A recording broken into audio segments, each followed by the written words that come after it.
British আমলে নীল চাষের জন্য মেহেরপুরের আমঝুপিতে গড়ে ওঠে নীলকুঠি। ঐতিহাসিক এই স্থাপনাটি আজও দাঁড়িয়ে আছে, যা ইতিহাসের এক গুরুত্বপূর্ণ অংশ। নীলকুঠির গল্প এবং বর্তমানে অবস্থা নিয়ে আরও জানাতে মেহেরপুর থেকে যুক্ত হচ্ছেন আমাদের সহকর্মী রামিজ আহসান। রামিজ, শুভ সকাল।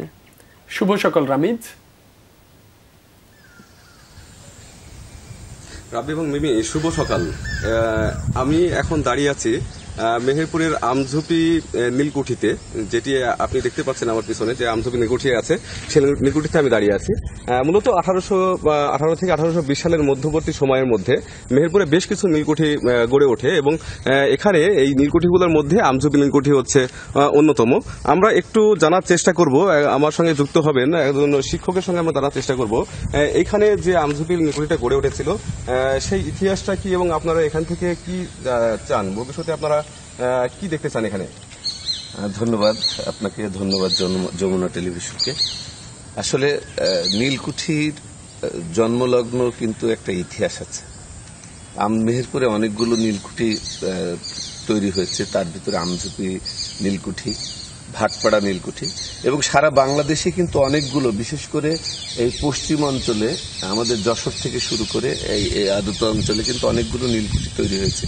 আসলে নীলকুঠি তৈরি হয়েছে যে কারণে, আমরা যদি একটু প্রাচীন দিকে, অতীতের দিকে ফিরে যাই, আমরা ওলন্দাজ দাস তারা যখন এই বাংলাদেশে ব্যবসা করত, বাণিজ্য করত, তারপরে কিন্তু 1600 শতাব্দীতে ইংরেজরা এই বাংলায় আসার পরিকল্পনা করে।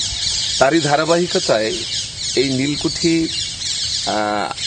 1770 থেকে 1780 খ্রিস্টাব্দে তারা এই বাংলায় কিন্তু তারা এই নীল চাষ শুরু করে এবং এই নীল চাষ শুরু করার পর তারা বাংলাদেশের যে সমস্ত প্রসিদ্ধ স্থান আছে, সেই সমস্ত স্থানে যে সমস্ত জমিগুলো উর্বর জমি, সেই জমির অঞ্চলেই কিন্তু তারা বসবাস শুরু করে এবং এই সমস্ত নীলকুঠি নির্মাণ করে।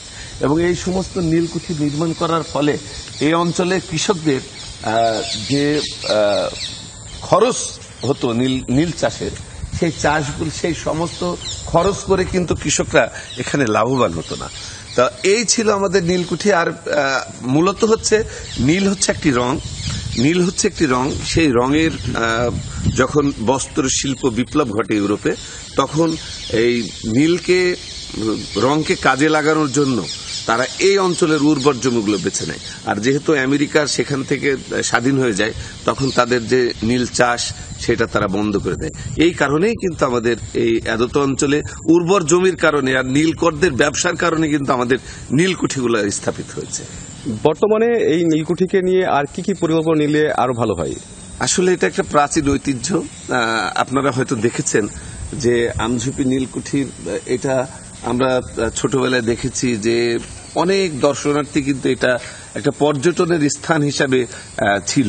কিন্তু কালের পরিবর্তনের সাথে সাথে আমাদের এই নীলকুঠি অনেকটা ধ্বংসপ্রাপ্ত হয়ে গেছে। ধ্বংসপ্রাপ্ত বলবো এই কারণে যে এখানে সরকারের কোনো লোকজন বা এখানে প্রত্নতত্ত্ব হয়েছে একটা ছোট্ট অংশ নিয়ে, কিন্তু এত বড় বিশাল একটা ভূমি, একটা অঞ্চল, সেটা কিন্তু একেবারে অরক্ষিত। বিশেষ করে এখানে যদি পর্যটন কেন্দ্র দেওয়া যায়, এখানে একটা ডিসি পার্ক হওয়ার কথা ছিল, কিন্তু দুর্ভাগ্যজনকভাবে সেটা অদৃশ্য কারণে বন্ধ হয়ে গেছে। বিগত সরকারের আমলে অনেক প্রতিশ্রুতি ছিল যে এখানে পার্ক হবে, এখানে রিসোর্ট হবে, কিন্তু কোনো কিছুই হয়নি। তো আমরা সরকারের কাছে চাই যে আমাদের এই নীলকুঠিকে, আমাদের এই প্রাচীন ঐতিহ্যকে ধরে রাখার জন্য আমাদের সরকারের আশু দৃষ্টি আমরা কামনা করছি, যাতে করে আমরা দেখতে পাই যে এই নীলকুঠিটা একটি প্রাচীন ঐতিহ্যকে ধারণ করে আছে। আপনি যেমনটি শুনছিলেন, এই আমঝুপি কুঠিবাড়িকে নিয়ে, নীলকুঠিকে নিয়ে যদি আরো ভালো পরিকল্পনা করা যায়, এখানে দর্শনার্থীরা এখানে আসবে, এখানে এসে সেই ইতিহাস সম্বন্ধে জানতে পারবে, পাশাপাশি এই কুঠিবাড়ির যে ঐতিহ্য আছে সেই ঐতিহ্যটা ধরে রাখা সম্ভব বলে মনে করছেন সকলে। ধন্যবাদ রামিজ।